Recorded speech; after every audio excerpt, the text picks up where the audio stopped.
pour prendre des décisions, il faut intégrer plusieurs informations.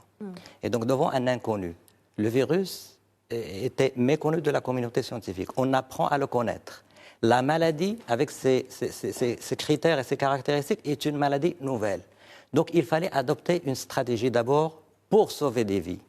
Il fallait identifier, il fallait diagnostiquer, isoler et traiter.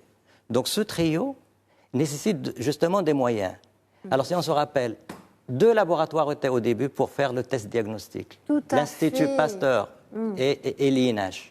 Et on est les seuls qui étaient habilités à faire les tests. Je me rappelle très bien, on me téléphone, on me dit, voilà, on n'a pas encore reçu les réactifs et tout ça. Est-ce que vous en disposez au niveau de votre plateforme? Parce que là, on commence à se préparer.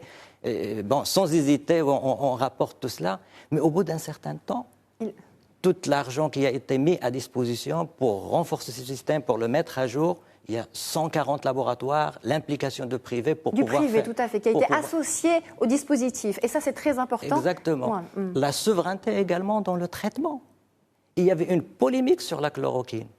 Mais le comité scientifique a décidé sereinement de prendre un protocole qui le convient sans tenir compte de ces polémiques qui n'en aboutissent à rien. Donc, il fallait créer des comités. Mais le processus décisionnel, ce n'est pas la décision de scientifiques, ni de politiciens, ni de celui qui s'occupe des affaires étrangères. Mais il fallait créer des comités ad hoc, un comité scientifique et technique qui a un rôle consultatif, qui va donner toutes les informations, qui vont être intégrées avec d'autres informations auprès des autres départements ministériels, le ministère de l'Intérieur, le ministère des Affaires étrangères, parce que prendre une décision de fermer les frontières de Maroc n'est pas une décision aussi simple.